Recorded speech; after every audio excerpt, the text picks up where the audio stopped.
2. Principles of Science and Systems. After studying this chapter, you should be able to 2.1 Describe the scientific method and explain how it works. 2.2 Explain systems and how they're useful in science. 2.3 Evaluate the role of scientific consensus and conflict. If only an elite minority of Americans understand science and technology, there is no hope for democracy. Andrewen, Cosmos Studios. During the annual migration, 1.6 million wildebeests and zebras make a great circle across the Serengeti Plains. New scientific techniques aid in monitoring this vast, complex ecosystem. Snapshot Serengeti. What would it take for you to become a researcher for one of Africa's most renowned wildlife refuges? Generally, the answer would be a great deal of time, education, and funding. But an unusual project, Snapshot Serengeti, lets you participate in cutting-edge science, and you can do it from the comfort of your own couch. The Serengeti is an amazing ecosystem. Every year more than 1.6 million wildebeest and zebra follow seasonal rainfall, and the lush grass it produces, on a circular route from Tanzania into Kenya and back. Lions, leopards, hyenas, and other carnivores shadow the vast herds of grazers. Despite 40 years of studies, though, much remains unknown about basic dynamics and interactions among species. The ecosystem is vast, and collecting data is difficult. How do predator and prey species shift over time? How are they affected by droughts, or by poachers? Where do animals go, and what do they do at night, when it's difficult and dangerous for biologists to be out on the plains? Wildlife researchers often use motion sensor cameras to monitor wildlife and to answer questions like these. In the Snapshot Serengeti project, biologists have deployed 225 camera traps across 1,125 kilometers of open grassland and wooded savanna in Tanzania's Serengeti National Park. The cameras snap photos automatically, day or night whenever they detect motion or a change in heat. Operating continuously since 2010, they have collected millions of images. These photos represent a terrific trove of data, but nobody has time to evaluate it. So project organizers turn to crowdsourcing. Every 6 months, the memory cards are collected, and images are uploaded to a server. Volunteers from around the world can view the images at where they classify any species present, count individuals, record the presence of offspring, and describe basic behaviors in each photo. You could be one of those volunteers, even if you have only a few hours now and then to give. And you don't have to be an expert at wildlife identification. The web page has prompts and filters to help you recognize species and behaviors. By the end of 2018, Snapshot Serengeti volunteers had identified 48 different mammal species, from mongooses to elephants. More than 70,000 volunteers, citizen scientists from around the world, had participated, reviewing more than 3 million image sets to make more than 10 million classifications. Multiple volunteers view each image set to produce a consensus identification, and experts monitor accuracy by spot-checking random images. Fully 96.6% of the time, the experts have agreed with volunteer analysts. This process can make more progress in just a few days than the project team could make in years of work. Observations are then condensed into a summary report, providing data on each species. Images also are shared with younger students, who can enjoy a virtual safari to Africa together with the thrill of discovering amazing wildlife living in the wild. This rich data source also supports graduate student research, and other projects now mine the dataset as they form new research questions on wildlife distributions, species interactions, and animal behavior. Citizen scientists have made this possible by effectively producing large quantities of data that would otherwise be unavailable. Their work makes it possible to understand more of the ecological structure of the system, test hypotheses of community ecology, and inform management decisions. Increasingly, science intersects with many parts of our lives. A foundation of basic principles of science is essential to decisions about how we act, work, consume, and even vote. How do these principles shape the ways we ask questions, and the ways we seek answers? How do we gather and evaluate evidence? In this chapter, we'll examine these principles, including how research questions are formulated and tested, how hypotheses are evaluated, and how data can be used to generate models and understand complex systems. 2.1 What is science? Science depends on careful, objective, logical analysis. Reproducible results are essential in science. Science depends on orderly testing of hypotheses. Science is a way of seeking answers to questions that are important to us. Are wildlife populations surviving in the Serengeti? How are they affected by human pressures? In general, science begins with curiosity about the world. More formally, science is a process for producing knowledge methodically and logically. Derived from scire, to know in Latin, science depends on making precise observations of natural phenomena. We develop or test theories using these observations. Science also refers to the cumulative body of knowledge produced by many scientists. Science is valuable because it helps us understand the world and meet practical needs, such as new medicines, new energy sources, or new foods. Science rests on the assumption that the world is knowable, and that we can learn about the world by careful observation. For early philosophers of science, this assumption was a radical departure from religious and philosophical approaches. In the Middle Ages, the ultimate sources of knowledge about how crops grew, how diseases spread, or how the stars moved, were religious authorities or cultural traditions.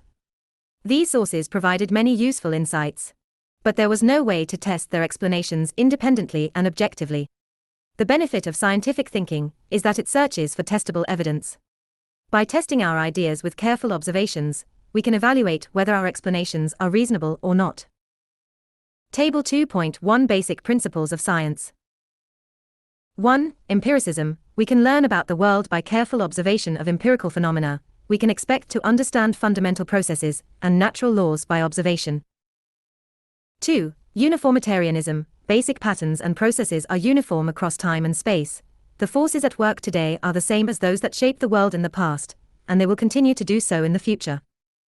3. Parsimony. When two plausible explanations are equally reasonable, the simpler one is preferable. This rule is also known as Occam's razor, after the English philosopher who proposed it.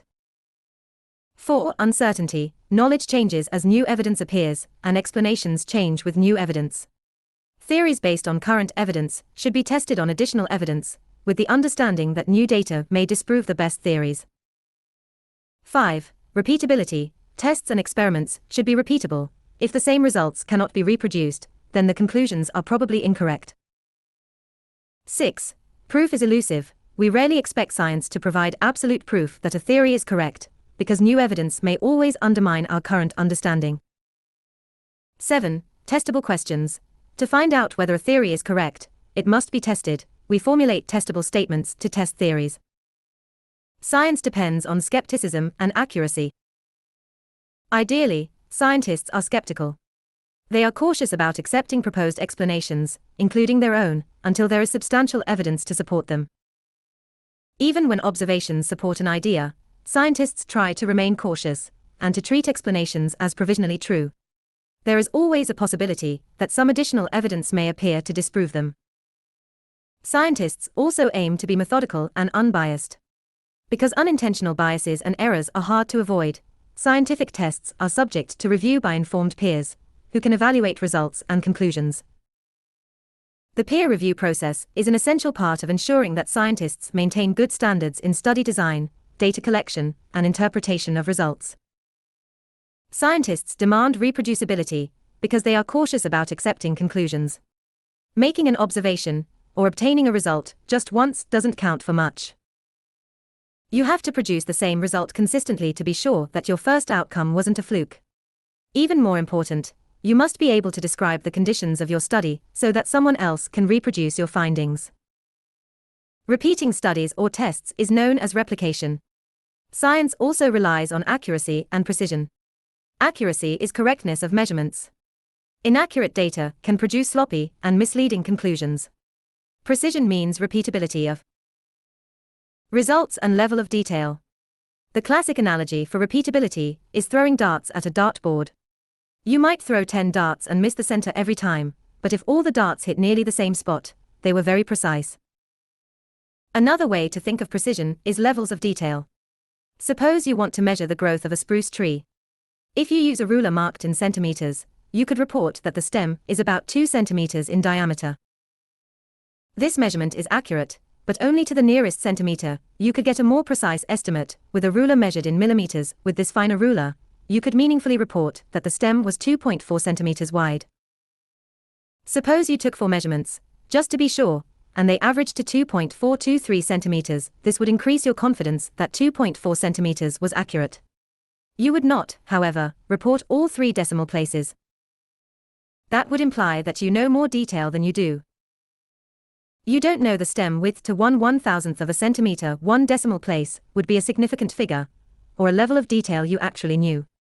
If you reported 2.423 centimeters, you couldn't be certain you were telling the truth at that level of detail. Figure 2.3. Ideally, scientific investigation follows a series of logical, orderly steps to formulate and test hypotheses. Identify question. Form testable hypothesis. Collect data to test hypothesis. Interpret results. Report for peer review. Publish findings. Deductive and inductive reasoning are both useful. Ideally, scientists deduce conclusions from general laws that they know to be true. For example, if we know that massive objects attract each other, then it follows that an apple will fall to the ground when it releases from the tree. This logical reasoning from general to specific is known as deductive reasoning. Often, however, we do not know general laws that guide natural systems. We observe, for example, that birds appear and disappear as a year goes by.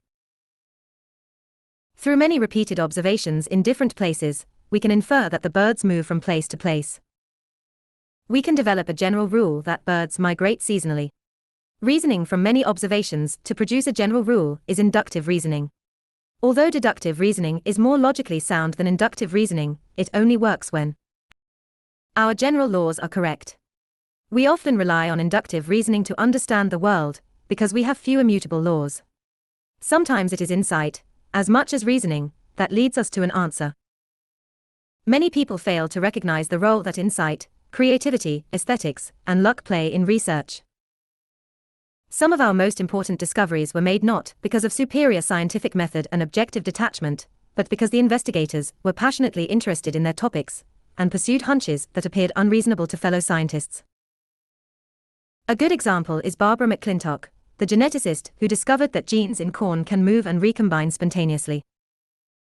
Where other corn geneticists saw random patterns of color and kernel size, McClintock's years of experience in corn breeding and an uncanny ability to recognize patterns led her to guess that genes could recombine in ways that no one had yet imagined. Her intuitive understanding led to a theory that took other investigators years to accept. Testable hypotheses and theories are essential tools. Science also depends on orderly testing of hypotheses, a process known as the scientific method. You may already be using the scientific method without being aware of it. Suppose you have a flashlight that doesn't work. The flashlight has several components that could be faulty. If you change all the components at once, your flashlight might work, but a more methodical series of tests will tell you more about what was wrong with the system, knowledge that may be useful the next time you have a faulty flashlight. So you decide to follow the standard scientific steps. 1. Observe that your flashlight doesn't light, also, that there are 3 main components of the lighting system. 2. Propose a hypothesis, a testable explanation. The flashlight doesn't work because the batteries are dead. 3. Develop a test of the hypothesis and predict the result that would indicate your hypothesis was correct. I will replace the batteries, the light should then turn on. 4. Gather data from your test. After you replace the batteries, did the light turn on? 5. Interpret your results. If the light works now, then your hypothesis was right. If not, then you should formulate a new hypothesis, perhaps that the bulb is faulty, and develop a new test for that hypothesis. In systems more complex than a flashlight, it is almost always easier to prove a hypothesis wrong than to prove it unquestionably true. This is because we usually test our hypotheses with observations, but there is no way to make every possible observation. The philosopher Ludwig Wittgenstein illustrated this problem as follows. Suppose you saw hundreds of swans, and all were white. These observations might lead you to hypothesize that all swans were white. You could test your hypothesis by viewing thousands of swans, and each observation might support your hypothesis, but you could never be entirely sure that it was correct. On the other hand. If you saw just one black swan, you would know with certainty that your hypothesis was wrong. As you'll read in later chapters, the elusiveness of absolute proof is a persistent problem in environmental policy and law. You can rarely prove absolutely that the toxic waste dump up the street is making you sick. The elusiveness of proof often decides environmental liability lawsuits. When an explanation has been supported by a large number of tests, and when a majority of experts have reached a general consensus that it is a reliable description or explanation, we call it a scientific theory. Note that scientists' use of this term is very different from the way the public uses it. To many people, a theory is speculative and unsupported by facts. To a scientist, it means just the opposite. While all explanations are tentative and open to revision and correction, an explanation that counts as a scientific theory is supported by an overwhelming body of data and experience, and it is generally accepted by the scientific community. At least for the present. Science communication is increasingly recognized as a fundamental aspect of scientific work. Research should inform public policy on issues from endangered species and land management to public health and air pollution. So it is essential that the public, as well as other researchers, have access to findings. Science communication is a specialized skill, just as research is. It requires an ability to translate the language and ideas to conventional language. It also requires an ability to give context, to explain why findings matter. Take some time to find a public media report on science or health topics, perhaps in a newspaper or online news service. Notice how the writer picks apart a study to explain its meaning to a general audience. This communication supports science literacy, an ability to understand basic scientific concepts, methods, implications. Science literacy in turn supports democracy, since it helps ensure that the public is well informed about issues that affect their lives. Figure 2.5 Data collection and repeatable tests support scientific theories. Here students use a radio antenna to locate radio-tagged fish. Understanding probability helps reduce uncertainty. One strategy to improve confidence in the face of uncertainty is to focus on probability. Probability is a measure of how likely something is to occur. Usually, probability estimates are based on a set of previous observations, or on standard statistical measures. Probability does not tell you what will happen, but it tells you what is likely to happen. If you hear on the news that you have a 20% chance of catching a cold this winter, that means that 20 of every 100 people are likely to catch a cold. This doesn't mean that you will catch one. In fact, it's more likely that you won't catch a cold than that you will. If you hear that 80 out of every 100 people will catch a cold, you still don't know whether you'll get sick, but there's a much higher chance that you will. Science often involves probability, so it is important to be familiar with the idea. Sometimes probability has to do with random chance. If you flip a coin, you have a random chance of getting heads or tails. Every time you flip, you have the same 50% probability of getting heads. The chance of getting 10 heads in a row is small, but on any individual flip you have exactly the same 50% chance, because this is a random test. Sometimes probability is weighted by circumstances. Suppose that about 10% of the students in this class earn an A each semester. Your likelihood of being in that 10% depends a great deal on how much time you spend studying, how many questions you ask in class, and other factors. Sometimes there is a combination of chance and circumstances. The probability that you will catch a cold this winter depends partly on whether you encounter someone who is sick and whether you take steps to stay healthy and get enough rest, wash your hands frequently, eat a healthy diet, and so on. Scientists often increase their confidence in a study by comparing results to a random sample, or a larger group. Suppose that 40% of the students in your class caught a cold last winter. This seems like a lot of colds, but is it? One way to decide is to compare to the cold rate in a larger group. You call your state epidemiologist, who took a random sample of the state population last year. She collected 200 names from the telephone book, and called each to find out if each got a cold last year. A larger sample, say 2,000 people, would have been more likely to represent the actual statewide cold rate. But a sample of 200 is much better than a sample of 50 or 100. Suppose the epidemiologist tells you that in your state as a whole, only 20% of people caught a cold. Now you know that the rate in your class was quite high, and you can investigate possible causes for the difference. Perhaps people in your class got sick because they were short on sleep, because they tended to stay up late studying. You could test whether studying late was a contributing factor by comparing the frequency of colds in two groups, those who study long and late, and those who don't. Suppose it turns out that among the 40 late-night studiers, 30 got colds. Among the 60 others, only 10 got colds. This difference would give you a good deal of confidence that staying up late contributes to getting sick. Exploring science. Statistics are numbers that let you evaluate and compare things. Statistics is also a field of study that has developed meaningful methods of comparing those numbers. By both definitions, statistics are widely used in environmental sciences, partly because they can give us a useful way to assess patterns in a large population, and partly because the numbers can give us a measure of confidence in our research or observations. Understanding the details of statistical tests can take years of study, but a few basic ideas will give you a good start toward interpreting statistics. 1. Descriptive statistics help you assess the general state of a group. In many towns and cities, the air contains dust, or particulate matter, as well as other pollutants. From personal experience, you might know your air isn't as clean as you'd like, but you may not know how clean or dirty it is. You could start by collecting daily particulate measurements to find average levels. An averaged value is more useful than a single day's values, because daily values may vary a great deal, but general, long-term conditions affect your general health. Collect a sample every day for a year, then divide the sum by the number of days, to get a mean dust level.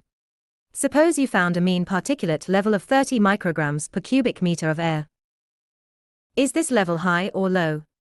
In 1997, the EPA set a standard of 50 g/m as a limit for allowable levels of coarse particulates. Higher levels tend to be associated with elevated rates of asthma and other respiratory diseases. Now you know that your town, with an annual average of 30 g/m, has relatively safe air, after all. 2. Statistical Figure 1. Average annual airborne dust levels for 50 cities. Urban air quality. 55, 60, 65. Air particulates. Urban air 2. Statistical samples.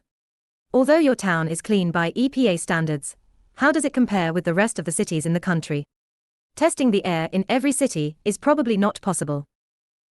You could compare your town's air quality with a sample, or subset of cities, however. A large, random sample of cities should represent the general population of cities reasonably well. Taking a large sample reduces the effects of outliers that might be included. A random sample minimizes the chance that you're getting only the worst sites, or only a collection of sites that are close together, which might all have similar conditions. Suppose you get average annual particulate levels from a sample of 50 randomly selected cities. You can draw a frequency distribution, or histogram, to display your results. The mean value of this group is 36.8 g/m, so by comparison your town is relatively clean. Many statistical tests assume that the sample has a normal, or Gaussian, frequency distribution, often described as a bell-shaped curve. In this distribution, the mean is near the center of the range of values, and most values are fairly close to the mean. Large and random samples are more likely to fit this shape than are small and non-random samples. 3. Confidence. How do you know that the 50 cities you sampled really represent all the cities in the country? You can't ever be completely certain, but you can use estimates, such as confidence limits, to express the reliability of your mean statistic. Depending on the size of your sample and the amount of variability in the sample data, you can calculate a confidence interval that the mean represents the whole population. Confidence limits, or confidence intervals, represent the likelihood that your statistics correctly represent the entire population. For the mean of your sample, a confidence interval tells you the probability that your sample is similar to other random samples of the population. A common convention is to compare values with a 95% confidence level, or a probability of 5% or less that your conclusions are misleading. Using statistical software, we can calculate that, for our 50 cities, the mean is 36.8 g/m, and the confidence interval is 35.0 to 38. 6. This suggests that, if you take 1,000 samples from the entire population of cities, 95% of those samples ought to be within 2 g/m of your mean. This indicates that your mean is reliable and representative. 4. Is your group unusual? Once you have described your group of cities, you can compare it with other groups. For example, you might believe that Canadian cities have cleaner air than US cities. You can compare mean air quality levels for the two groups. Then you can calculate confidence intervals for the difference between the means, to see if the difference is meaningful. 5. Evaluating relationships between variables. Are respiratory diseases correlated with air pollution? For each city in your sample, you could graph pollution and asthma rates. If the graph looks like a loose cloud of dots, there is no clear relationship. A tight, linear pattern of dots trending upward to the right indicates a strong and positive relationship. You can also use a statistical package to calculate an equation to describe the relationship, and again, confidence intervals for the equation. This is known as a regression equation. 6. Lies, damned lies, and statistics. Can you trust a number to represent a complex or large phenomenon? One of the devilish details of representing the world with numbers is that those numbers can be tabulated in many ways. If we want to assess the greatest change in air quality statistics, do we report rates of change or the total amount of change? Do we look at change over 5 years? 25 years? Do we accept numbers selected by the EPA, by the cities themselves, by industries, or by environmental groups? Do we trust that all the data were collected with a level of accuracy and precision that we would accept if we knew the hidden details in the data gathering process? Like all information, statistics need to be interpreted in terms of who produced them, when, and why. Awareness of some of the standard assumptions behind statistics, such as sampling, confidence, and probability, will help you interpret statistics that you see and hear. Test your comprehension. 1. What is a mean? How would you use one? 2. What is a Gaussian or normal distribution? What shape does it create in a graph? 3. What do statisticians mean by confidence limits? Statistics can indicate the probability that your results were random. Statistics can help in experimental design, as well as in interpreting data. Many statistical tests focus on calculating the probability that observed results could have occurred by chance. Often, the degree of confidence we can assign to results depends on sample size, as well as the amount of variability between groups. Ecological tests are often considered significant if there is less than 5% probability that the results were achieved by random chance. A probability of less than 1% gives still greater confidence in the results. As you read this book, you will encounter many statistics, including many measures of probability. When you see these numbers, stop and think. Is the probability high enough to worry about? How high is it compared to other risks or chances you've read about? What are the conditions that make probability higher or lower? Experimental design can reduce bias. The study of large mammals in the Serengeti described in the case study for this chapter is an example of an observational experiment, one in which you observe natural systems and then test explanations for patterns and relationships you find. This kind of study can't prove cause and effect. It only provides correlations. But it may be the only practical way to get information about species in a natural setting. Despite uncertainty about the interpretation of some evidence, observational studies have provided much of the information we have about large-scale natural systems. Having a very large data set makes inferences about questions such as species abundances and distributions, daily activity patterns, and seasonal movements more reliable.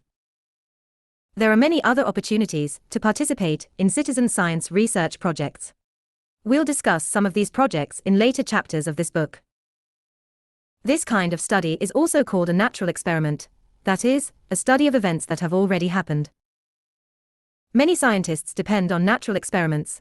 A geologist, for instance, might want to study mountain building, or an ecologist might want to learn about how species coevolve, but neither scientist can spend millions of years watching the process happen. Similarly, a toxicologist can't give people a disease just to see how lethal it is. Other scientists can use manipulative experiments.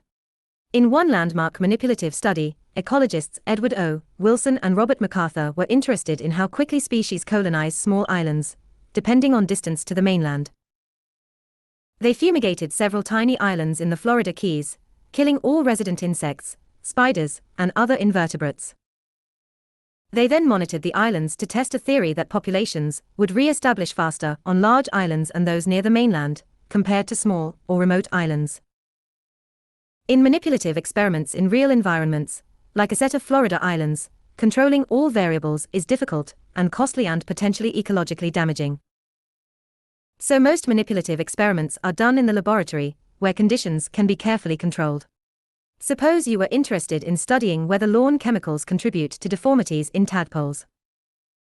You might keep two groups of tadpoles in fish tanks and expose one to chemicals. In the lab, you could ensure that both tanks had identical temperatures, light, food, and oxygen. By comparing a treatment group and a control group, you have also made this a controlled study. Often there is a risk of experimenter bias. Suppose the researcher sees a tadpole with a small nub that looks like it might become an extra leg. Whether she calls this nub a deformity might depend on whether she knows that the tadpole is in the treatment group or the control group. To avoid this bias, blind experiments are often used, in which the researcher doesn't know which group is treated until after the data have been analyzed. In health studies, such as tests of new drugs, double-blind experiments are used, in which neither the subject nor the researcher knows who is in the treatment group and who is in the control group. In each of these studies there is one dependent variable and one, or perhaps more, independent variables. The dependent variable, also known as a response variable, is affected by the independent variables. Independent variables are rarely really independent. Many people prefer to call them explanatory variables, because we hope they will explain differences in the dependent variable. Models are an important experimental strategy. Another way to gather information about environmental systems is to use models. A model is a simple representation of something. Perhaps you have built a model airplane. The model doesn't have all the elements of a real airplane, but it has the most important ones for your needs. A simple wood or plastic airplane has the proper shape, enough to allow a child to imagine it is flying. A more complicated model airplane might have a small gas engine, just enough to fly it around for short distances. Similarly, scientific models vary greatly in complexity, depending on their purposes. Some models are physical models. Engineers test new cars and airplanes in wind tunnels to see how they perform, and biologists often test theories about evolution and genetics using model organisms, such as fruit flies or rats as a surrogate for humans. Most models are numeric, though. A model could be a mathematical equation, such as a simple population growth model, n equals Rn. Here the essential components are number of individuals at time t, n. And the model proposes that n is equal to the growth rate times the number in the previous time period. This model is a simplistic representation of population change, but it is useful because it precisely describes a relationship between population size and growth rate. Also, by converting the symbols to numbers, we can predict populations over time. For example, if last year's rabbit population was 100 and the growth rate is 1.6 per year, then this year's population should be 160. Next year's population should be 160 by 1.6, or 256. This is a simple model, then, but it can be useful. A more complicated model might account for deaths, immigration, emigration, and other factors. More complicated mathematical models can be used to describe and calculate more complex processes, such as climate change or economic growth. These models are also useful because they allow the researcher to manipulate variables quickly and easily without actually destroying anything. An economist can experiment with different interest rates to see how they affect economic growth. A climatologist can raise CO2 levels and see how quickly temperatures respond. These models are often called simulation models because they simulate a complex system. Of course, the results depend on the assumptions built into the models. One model might show temperature rising quickly in response to CO. Another might show temperature rising more slowly, depending on how evaporation, cloud cover, and other variables are taken into account. Consequently, simulations can produce powerful but controversial results. If multiple models generally agree, though, as in the cases of climate models that agree on upward temperature trends, we can have confidence that the overall predictions are reliable. These models are also very useful in laying out and testing our ideas about how a system works. Section Review. 1. What is science? What are some of its basic principles? 2. Why are widely accepted well-defended scientific explanations called theories. 3. Draw a diagram showing the steps of the scientific method, and explain why each is important.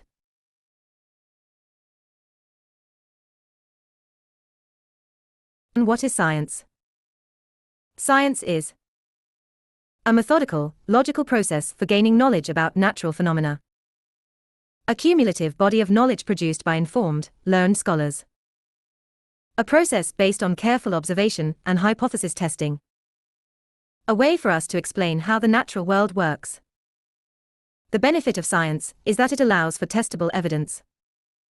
Example: movement of the sun. Principles of science. Science depends on skepticism and accuracy. Ideally, scientists are skeptical and unbiased.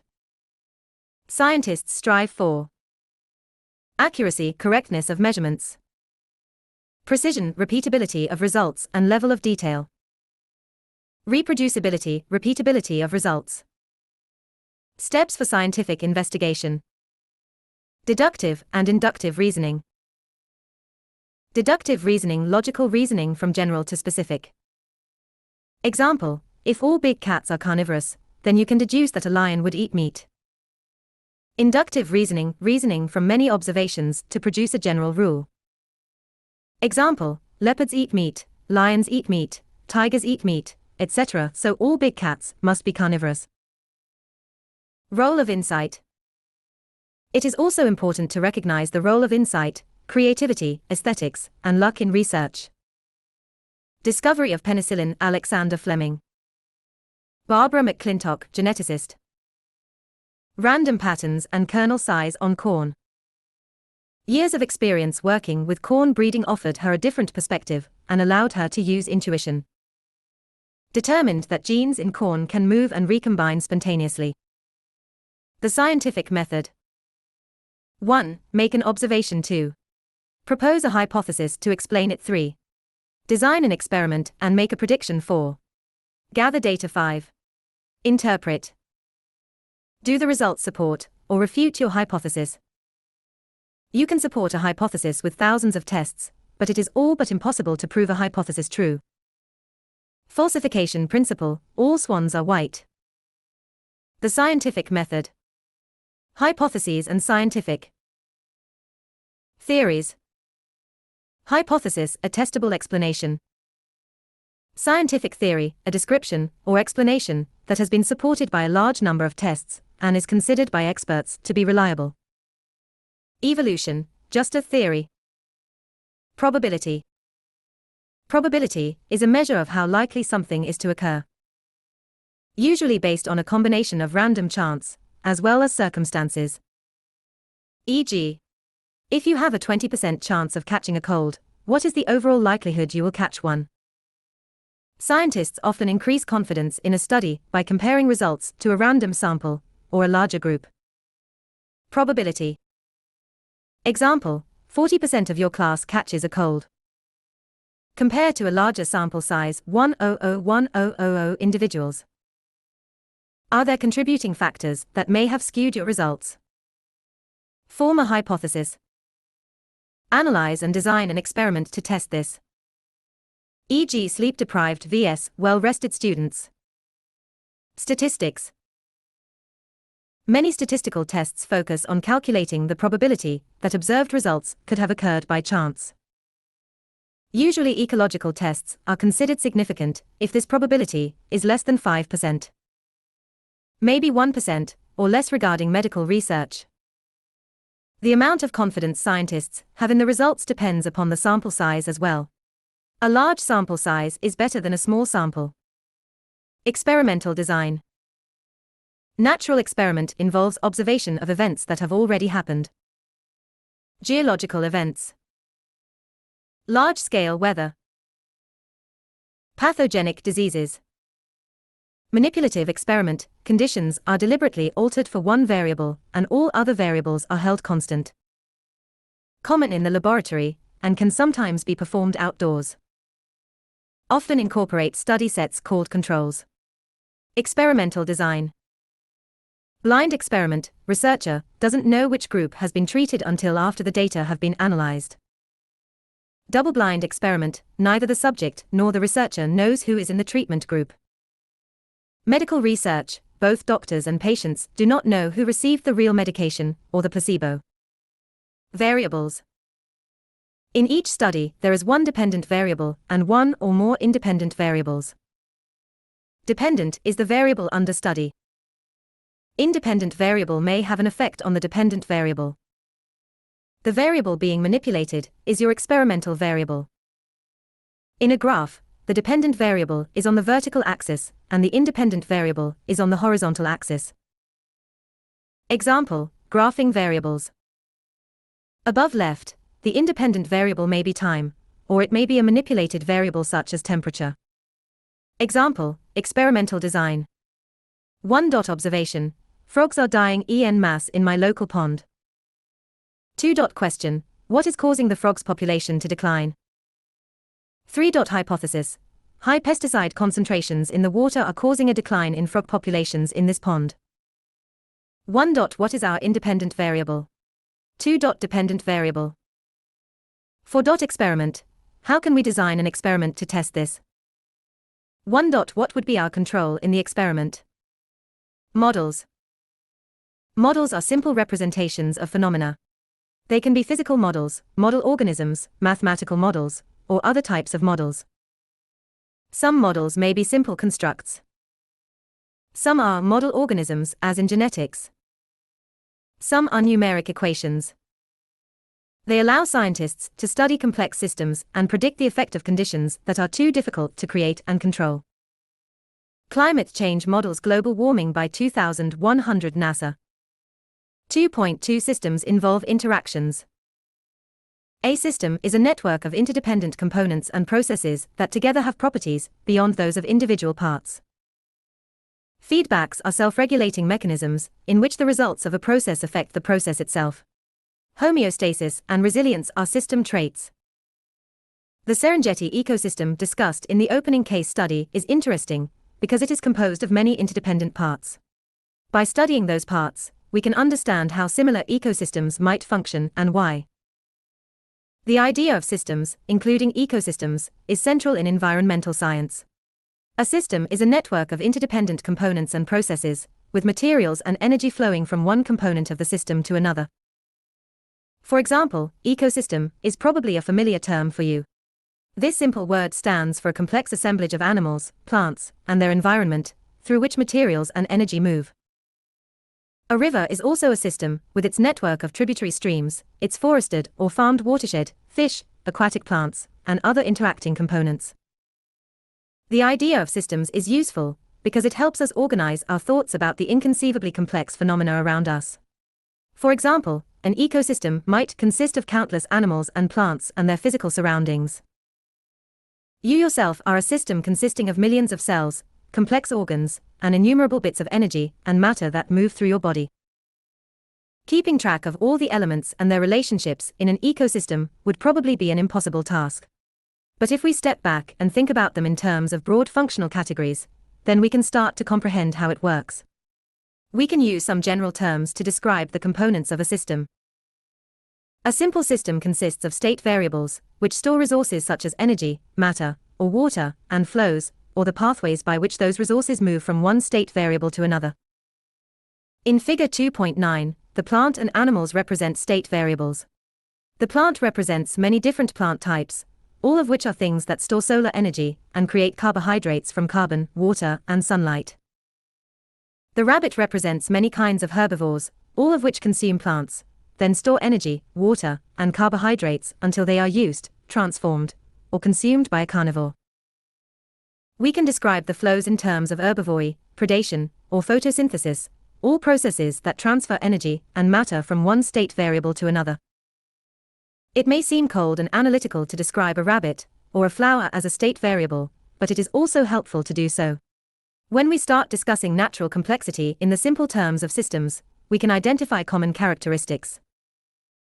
Understanding these characteristics can help us diagnose disturbances or changes in the system. For example, if rabbits become too numerous, herbivory can become too rapid for plants to sustain. Overgrazing can lead to widespread collapse of this system. Let's examine some of the common characteristics we can find in systems. Systems can be described in terms of their characteristics. Open systems are those that receive inputs from their surroundings and produce outputs that leave the system. Almost all natural systems are open systems. In principle, a closed system exchanges no energy or matter with its surroundings, but these are rare. Often we think of pseudo-closed systems, those that exchange only a little energy, but no matter with their surroundings. Throughput is a term we can use to describe the energy and matter that flow into, through, and out of a system. In an ecosystem, inputs of energy and matter are stored in biomass. Where water is abundant, biomass may be large. Where water is sparse, biomass storage may be slight. Generally, we expect ecosystems to be more or less in equilibrium, or perhaps gradually accumulating more biomass except when disturbances, like fire release, or remove biomass. In Chapter 1, we also discuss throughput in households and economics. You might have a large income and high expenses, that is, a large throughput. This throughput might support a large house and high energy consumption.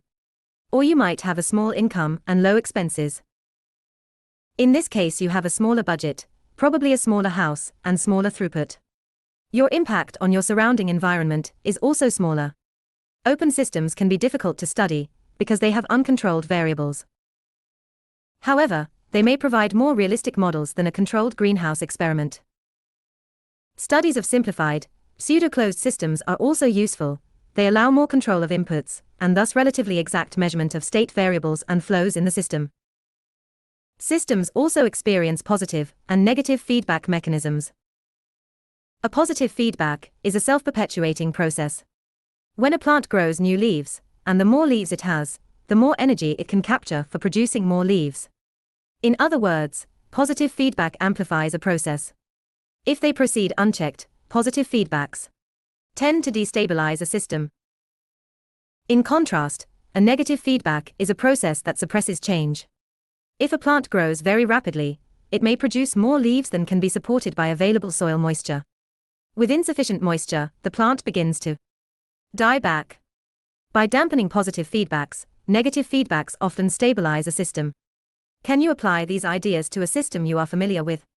In climate systems, positive and negative feedbacks are important ideas. For example, as warm summers melt ice in the Arctic, newly exposed water surfaces absorb heat, which leads to further melting, which leads to further heat absorption. This is positive feedback. In contrast, clouds can have a negative feedback effect. A warming atmosphere can evaporate more water, producing clouds. Clouds block some solar heat, which reduces the evaporation. Thus, clouds can slow the warming process. Positive and negative feedback mechanisms are also important in understanding population dynamics. For example, more individuals produce more young, which produces more individuals. But sometimes environmental limits reduce the number of young that survive to reproduce. Your body is a system with active negative feedback mechanisms. For example, if you exercise, you become hot, and your skin sweats, which cools your body. Systems may exhibit stability. Negative feedbacks tend to maintain stability in a system. We often think of systems exhibiting homeostasis, or a tendency to remain more or less stable and unchanging. Equilibrium is another term for stability in a system. Your body temperature stays remarkably constant despite dramatic changes in your environment and your activity levels. Changing by just a few degrees is extremely unusual. A fever, just 4 to 6 degrees Fahrenheit above normal, is unusual and serious. Natural systems such as grasslands can be fairly stable, too. If the climate isn't too dry or too wet, a grassland tends to remain grassland, although the grass may be dense in some years and sparse in others. Cycles of wet and dry years may be part of the system's normal condition. Disturbances, events that can destabilize or change the system, might also be normal for the system. There can be many kinds of disturbance in a grassland. Severe drought can set back the community, so that it takes some time to recover. Many grasslands also experience occasional fires, a disturbance that stimulates grass growth, but destroys trees that might be encroaching on the grassland. Thus, disturbances are often a normal part of natural systems. Sometimes we consider this dynamic equilibrium, or a tendency for a system to change and then return to normal. Ecosystems can also show resilience, an ability to recover from disturbance. Grasslands regrow after a fire or drought, and wildlife populations can recover after hunting or disease reduces their numbers. Sometimes severe disturbance can lead to a state shift, in which conditions do not return to normal. For example, a climate shift that drastically reduced rainfall could lead to a transition from grassland to desert. Plowing up grassland to plant crops is basically a state shift from a complex system to a single species system. Emergent properties are another interesting aspect of systems. Sometimes a system is more than the sum of its parts. For example, a tree is more than just a mass of stored carbon. It provides structure to a forest, habitat for other organisms, it shades and cools the ground, and it holds soil in place with its roots. All these functions are emergent properties, or characteristics of the system that are greater than the sum of its parts. An ecosystem can have emergent properties such as spatial structure, complexity, and diversity that individual components of the system could not have. It can also have emergent properties that we appreciate, such as beautiful sights and sounds, beyond its functioning as a system. In a similar way, you are a system made up of component parts, but you have many emergent properties, including your ability to think, share ideas with people around you, sing and dance. These are properties that emerge because you function well as a system. Section Review. 1. Why are systems important in our environment? 2. What are feedback mechanisms? 3. Describe some emergent properties of ecosystems. 2.3 Scientific consensus and conflict. Science is an incremental process, in which many people gradually reach a consensus. Critical thinking helps us evaluate scientific evidence. Many people misunderstand the role of uncertainty in science. The scientific method outlined in Figure 2.3 is the process used to carry out individual studies.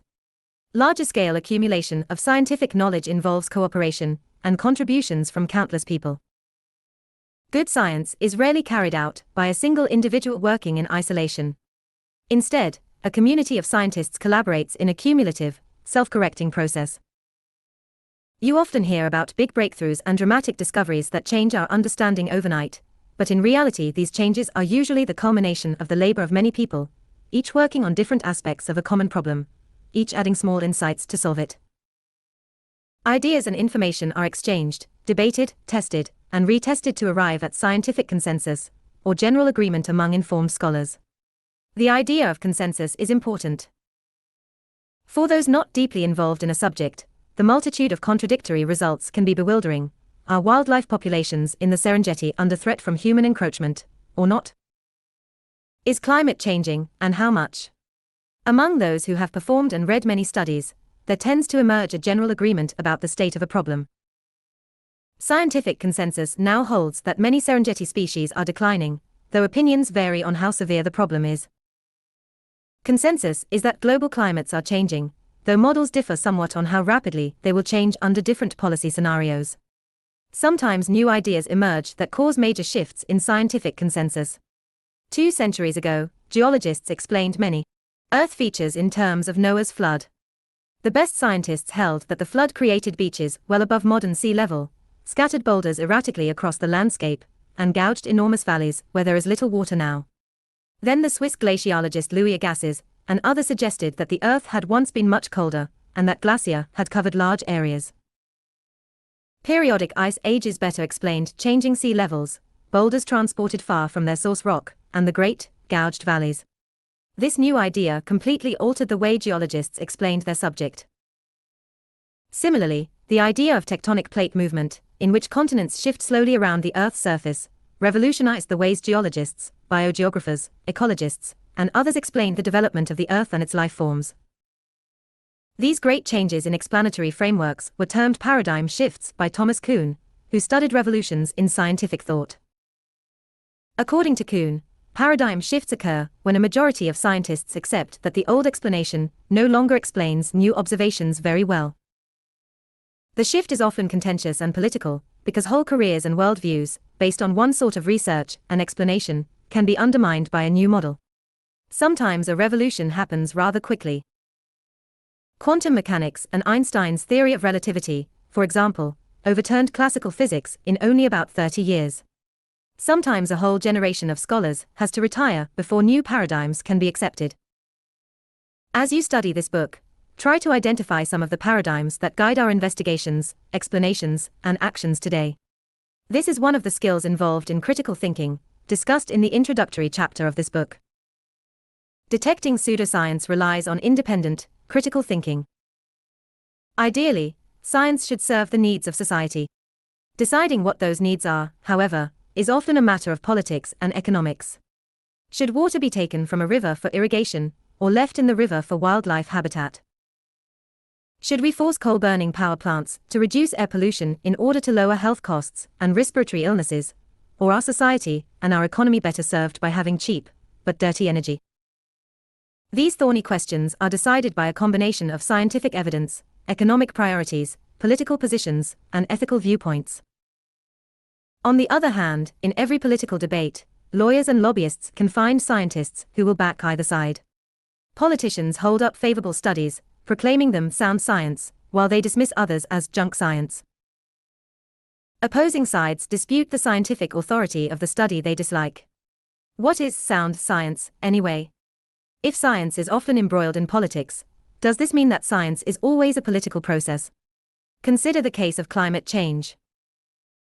If you judge only from reports in newspapers or on television, you'd probably conclude that scientific opinion is about equally divided on whether climate change is a threat or not. In fact, the vast majority of scientists working on this issue agree that the Earth's climate is being affected by human activities, and that threats to the systems we depend on are serious. This agreement has long been established. In a 2004 study of 928 papers published in peer-reviewed scientific journals between 1993 and 2003, not one disagreed with the broad scientific consensus on global warming. Why, then, is there so much confusion among the public about this issue? Why do politicians continue to assert that the dangers of climate change are uncertain at best, or the greatest hoax ever perpetrated on the American people, as Senator James Inhofe, chair of the Senate Committee on Environment and Public Works, claimed? And as President Trump has repeated more recently, a part of the confusion lies in the fact that media often present the debate as if it's evenly balanced, and controversy makes headlines. The fact that an overwhelming majority of working scientists agree on the issue doesn't make good drama, so some media give equal time to minority viewpoints, just to make an interesting fight. Perhaps a more important source of misinformation comes from conservative foundations and political action funds that finance climate deniers. Between 2002 and 2010, a small group of billionaires donated at least $120 million through secret channels to fund more than 100 think tanks, media outlets, and other groups that promote skepticism about global warming. Some of these organizations sound like legitimate science or grassroots groups, but are really only public relations operations. Others are run by individuals who find it rewarding to offer contrarian views.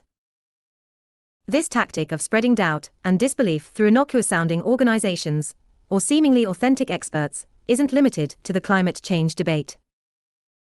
This strategy was pioneered by the tobacco industry to mislead the public about the dangers of smoking.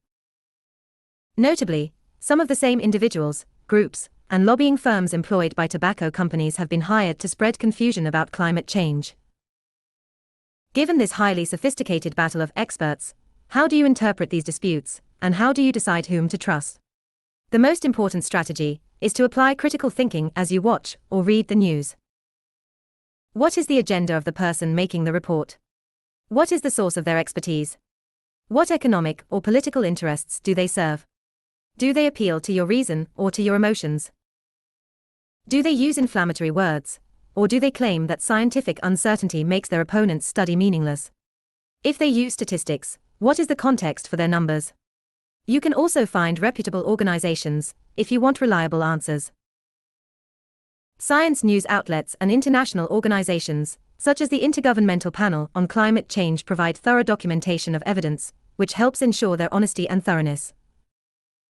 Major news organizations are also usually reliable, because their methods and findings are publicly visible and closely scrutinized. Watching for likely bias also helps you decide what sources are trustworthy. When you watch or read the news, you can look for places where reporting looks incomplete, you can consider sources and ask yourself what unspoken interests might lie behind the story. Another strategy for deciphering the rhetoric is to remember that there are established standards of scientific work, and to investigate whether an expert follows these standards. Is the report peer-reviewed? Do a majority of scholars agree? Are the methods used to produce results well documented? Harvard's Edward O. Wilson writes, "We will always have contrarians whose sallies are characterized by willful ignorance, selective quotations, disregard for communications with genuine experts, and destructive campaigns to attract the attention of the media rather than scientists. They are the parasite load on scholars who earn success through the slow process of peer review and approval." How can we identify misinformation and questionable claims? The astronomer Carl Sagan proposed a baloney detection kit to help identify questionable sources and arguments. Most scientists have an interest in providing knowledge that is useful, and our ideas of what is useful and important depend partly on our worldviews and priorities. Science is not necessarily political, but it is often used for political aims. The main task of educated citizens is to discern where it is being misused or disregarded for purposes that undermine public interests. Table 2.2 Questions for baloney detection. 1. How reliable are the sources of this claim? Is there reason to believe that they might have an agenda to pursue in this case? 2. Have the claims been verified by other sources? What data are presented in support of this opinion? 3. What position does the majority of the scientific community hold in this issue? 4. How does this claim fit with what we know about how the world works? Is this a reasonable assertion, or does it contradict established theories? 5. Are the arguments balanced and logical? Have proponents of a particular position considered alternate points of view, or only selected supportive evidence for their particular beliefs? 6. What do you know about the sources of funding for a particular position? Are they financed by groups with partisan goals? 7. Where was evidence for competing theories published? Has it undergone impartial peer review, or is it only in proprietary publication? Section Review. 1. Why do we say that proof is elusive in science? 2. How can we evaluate the validity of claims about science? 3. What is the role of consensus in science? 2.2 Systems involve interactions. Systems are networks of interdependent components and processes, with materials and energy flowing from one component to another. Ecosystems are one such example. Studying parts can explain how similar systems operate. Systems are a central concept in environmental science. Other examples include organ systems, climate systems, geologic systems, economic systems. Components of a system. State variables store resources such as matter or energy, or have the pathways through which these resources move from one state variable to another. System characteristics. A system can be closed or open. Closed, self-contained, exchanges no matter or energy with the outside. Open exchanges matter and energy from surroundings. Throughput: the energy and matter that flow into, through and out of a system. Systems are varied. Is your bank account a system? System characteristics. Positive feedback loop: self-perpetuating, as an increase in a state variable leads to further increases in it. Negative feedback loop suppresses change within a system, helps to maintain stability in systems. Example: negative feedback loops. Stability of systems. Homeostasis: dynamic state in which system is stable over time. Systems use feedback loops to maintain balance, even your own body. Disturbance: periodic destructive events, such as fire or flood. How quickly an ecosystem bounces back is referred to as its resilience. Example: longleaf pine ecosystem or African savanna. State shift: a severe disturbance in which the system does not return to normal, but instead results in significant changes in some of its state variables. Example: tallgrass prairies. Resilience. State shift. Disturbance. System characteristics.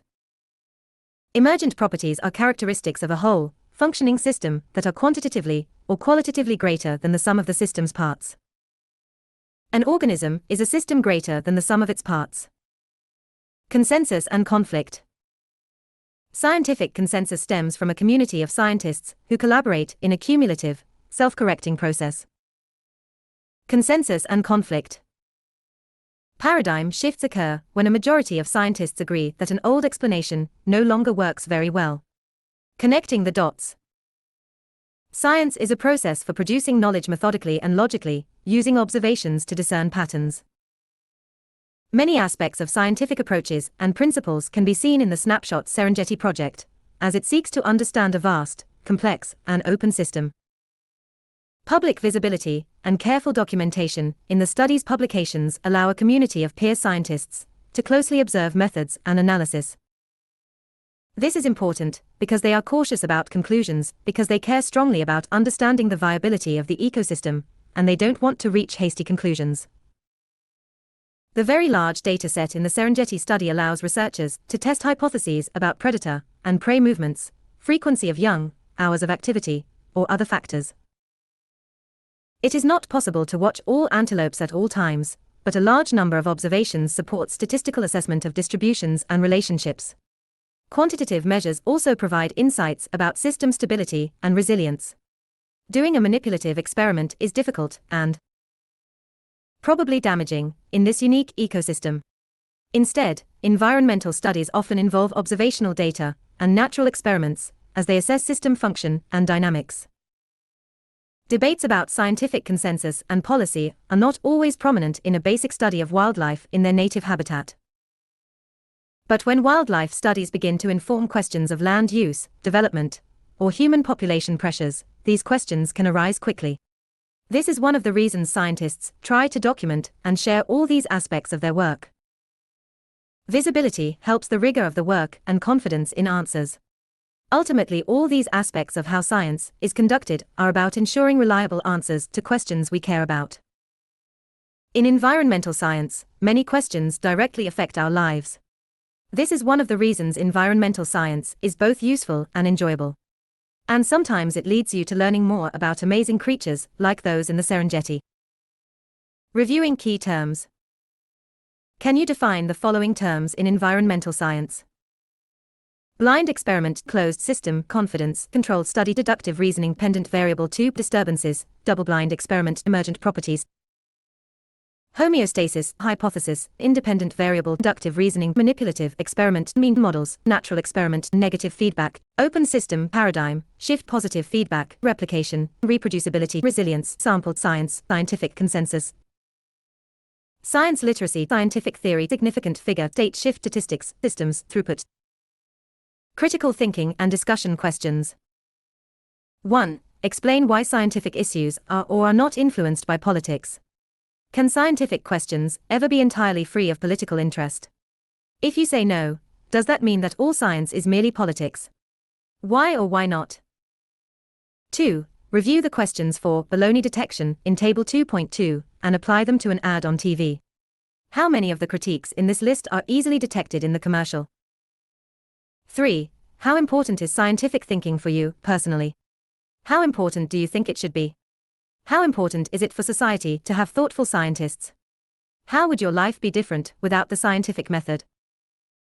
4. Many people consider science too remote from everyday life and from non-scientists. Do you feel this way? Are there aspects of scientific methods that you use?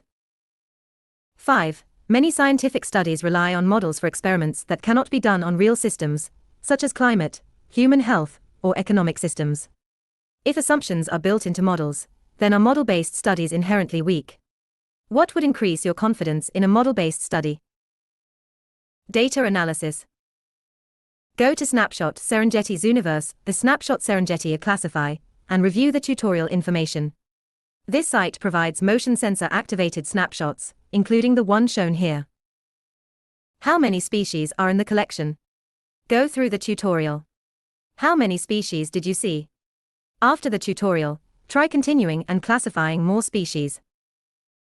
As you do it, remember that you are helping to collect primary data, creating a data set that many researchers can use to answer ecological questions. As you work, identify 2 or 3 potential questions of your own. How might you form them into testable hypotheses? To review. Review the example of Duncan MacDougall. Distinguish between inductive and deductive reasoning, and recognize examples. Why was Barbara McClintock important, regarding her role in scientific discovery? What is the falsification principle? What are the steps of the scientific method? What is a hypothesis? When does a hypothesis become a scientific theory? What is probability, and what factors may influence it? Under which circumstances might you use a natural experiment vs a manipulative experiment? What is a control, an independent variable, and dependent variable? If I provide you with a sample experiment, be able to identify each.